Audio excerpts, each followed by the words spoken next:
Hello students, in this video I'm going to explain the observations that were made in the experiment involving the can of soda. We started with an empty can and put a small amount of water and set it to boil on a hot plate. Now you can see that at this point steam is coming out of the can. So what we're going to do is we're going to take the can with a beaker tongue and we're going to flip it upside down. I want you to notice what happens.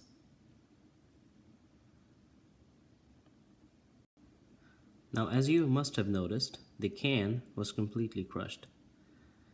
The can was crushed because the pressure inside the can was significantly lower than the pressure outside.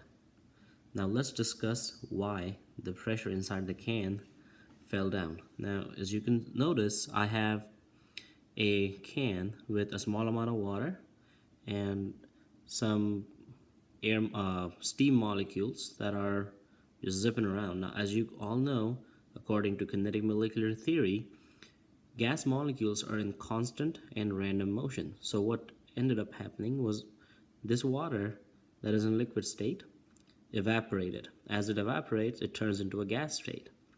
This steam, which is nothing but gaseous water, starts to push out all the air that was present in the empty can.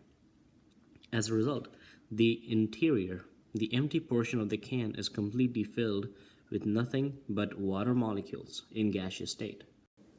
Now, as these water molecules are zipping around in the can, what they do is they start pushing on the inside walls of the can, and so these arrows represent all the pressure that is being exerted by the gas molecules, the water molecules on the inside walls of the can. At the same time, you have pressure from the outside, the atmosphere that is surrounding the can, trying to push the walls in. But at this point, the gas that's inside the can and the gas that's outside the can are at a type of stalemate, which means that no one's winning. The inside gas keeps pushing out and the outside gas keeps pushing in, and the can gets to keep its shape. Now, let's talk about what happens when we invert the can. When the can is inverted in water, what ends up happening is that all these gas molecules that were zipping around in the can when it was upright now have nowhere to go, and on top of that, they don't have any more heat, which causes them to condense back into the tub of water that you see over here. And so all that water condenses. Well, that causes no air or no gas inside this can. So what you essentially end up with is a vacuum. So there's a vacuum inside the can, and as a result, the pressure of air that's outside the can wins. There is nothing inside the can trying to push the can outside, and as a result, the can crumbles. So it's a pretty simple experiment to do, but it has some pretty neat concepts behind it. So I hope you now have a good understanding of how to explain the observations. All right, that concludes the first demo. Now we're going to move to the next station, which was the conical flask with the balloon. What we need is two beakers of identical size with the same amount of water. The only difference is that the beaker on the right has hot water. It's not boiling, but it's quite warm. It's quite hot. You can see there's steam coming out of it. And the one on the left is just regular tap water. Along with that, you will need any color, food coloring. So I have this blue color. Now what I want you guys to notice is what happens when I put a drop of this food coloring in each of the beakers.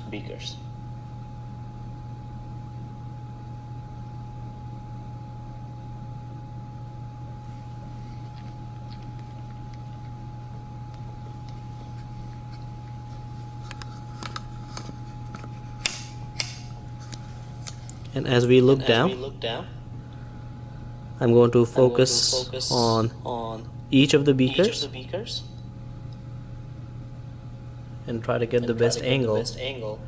But you can already tell that the coloring on the hot beaker is starting to spread a lot faster compared to the one on the cold water beaker.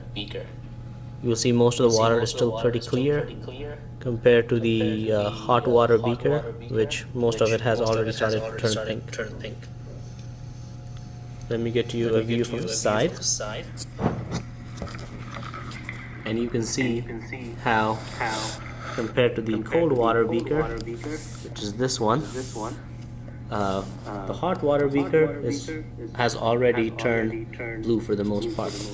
The cold water beaker is still mostly clear. All the dye, all the food coloring is kind of sticking to the bottom. But on the hot water beaker, a lot of it has already kind of spread around and has turned most of the water blue.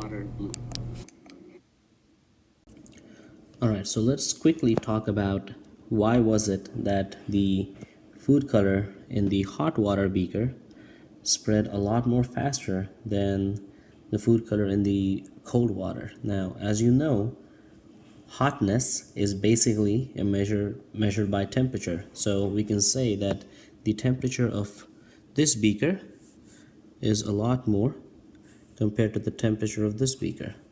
Now, what that means is that the energy of molecules in this beaker is comparatively high to the energy of molecules in the cold water beaker.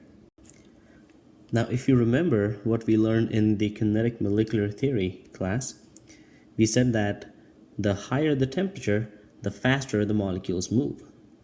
Because the water in this particular beaker was almost to the point of boiling, the water molecules here has started to turn into gaseous state, which you can notice with all the condensate that is sticking to the walls of this beaker.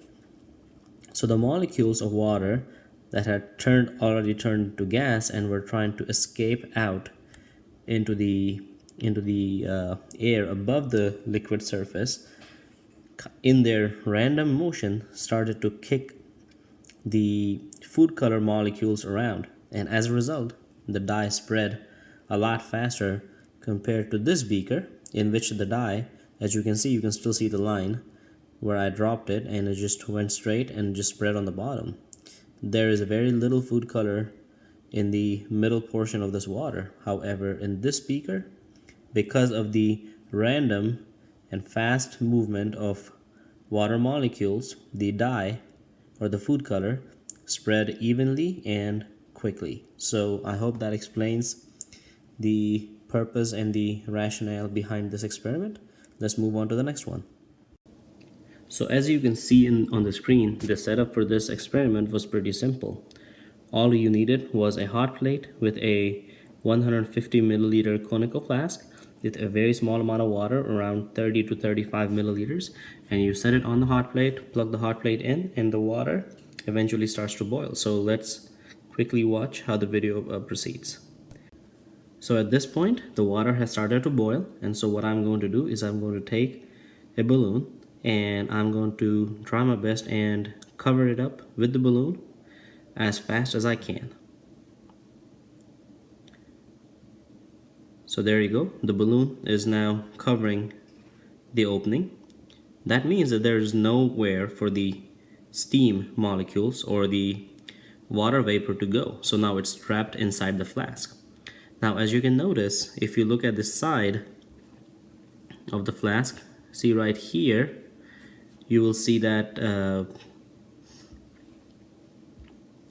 the water vapor has started to condense, and as a result, I want you to notice what is happening to the top of the balloon. You can see that the balloon is starting to get sucked inside.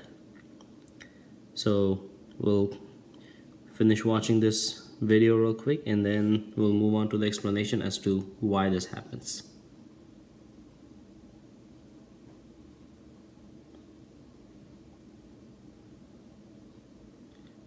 Right, so there you go. As you can see, the balloon was sucked inside.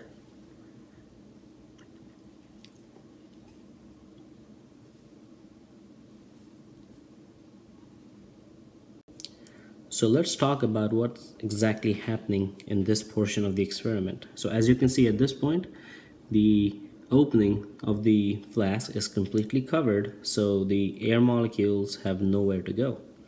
Now, because the flask is not on the hot plate anymore, as you must have guessed, the heat has been taken away, which causes whatever water vapor that was inside this flask right here, it has started to condense. Now, right before I put the balloon, the same effect happened as it happened in the can. Remember when the water vapor pushed out all the air outside of the can? The same thing happened here. And then when you took the flask off the hot plate, the water vapor condensed. That caused a vacuum. So the pressure that's outside in this area right here, and all of this surrounding air has started to push down on the balloon. It's trying to basically press down on that. Now, unlike our soda can, this is solid glass, so it is very easily capable of handling that kind of pressure. However, our balloon is not, which is why it starts to get sucked in.